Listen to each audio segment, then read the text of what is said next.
International Anti-Racism Day.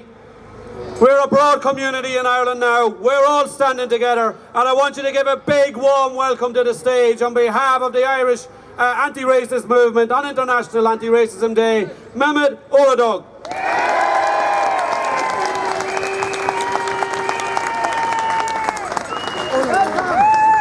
Yes, today is the International Day Against Racism and Discrimination of all sorts and all forms. It's a day that the Irish people will find very close to heart. It was designated by the United Nations in 1960 for the murder of the 69 anti-apartheid activists in South Africa.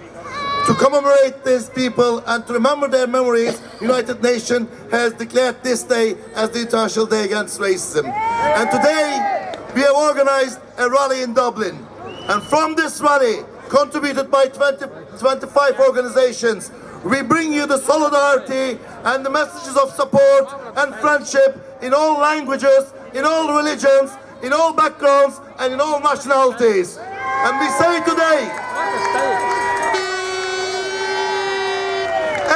today, water is a human right, and black and white, we will unite and we will fight. That's what we say today.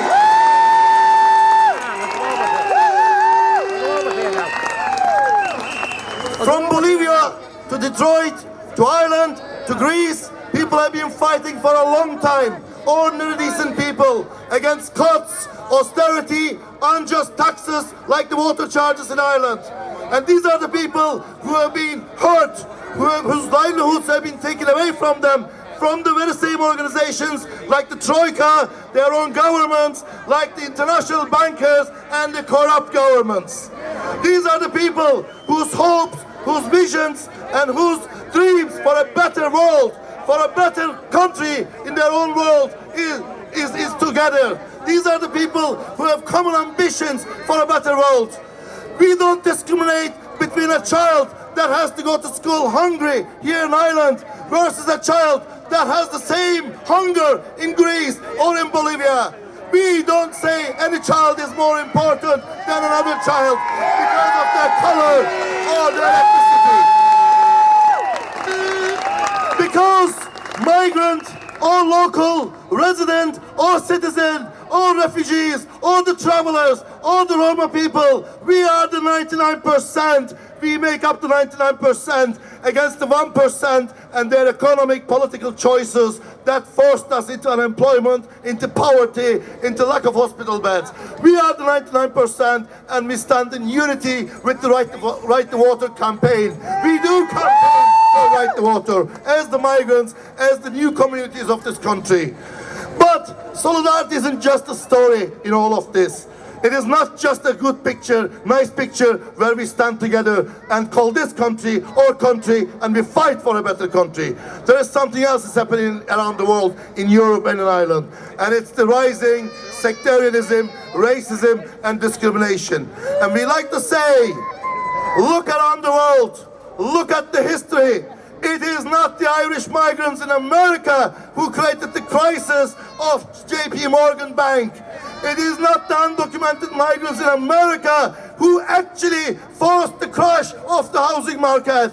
It is not the Irish in Liverpool docks who actually brought the crisis in Britain, nor are the migrants of this country who created unemployment in September 2008.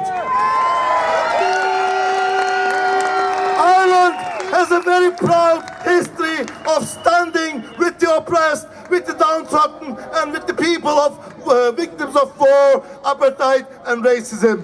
And Ireland, that's what makes Ireland a brilliant country in all of this. We like to continue the unity, the message of solidarity between everybody in Ireland who are equally, in a different way, but equally possibly hurt by the current situation in this country. We like to say our children have a future together. We like to say our communities are better together. We like to say we will build a better Ireland together, unite in unity and in solidarity, and we will hope we will have achieved that future all together. I'd like to thank you for having us today here. It's important that we talk to each other. It's important we understand each other.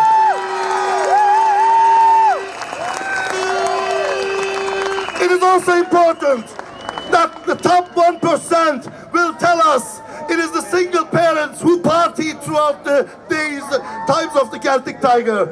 It is the top 1% who will tell you that your jobs are gone because I happen to be here for the last 15 years. We reject that sentiment. Our solidarity is the 1% Muslims in this country, ordinary, decent people who have nothing to do with the horrors and sectarianism in other places. As we stand with the victims of Charlie Hebdo killings, we stand in unity with the tiny minority of travelers in this country and their demands. We also raise the point of the direct provision system, for example. Why should children be imprisoned forever and ever without knowing what's going to happen to them? The message is clear. The future is for our children. The future is our future. Let's build that together in solidarity, in unity, for a better, much better, for a different, a lot different Ireland. Thank you.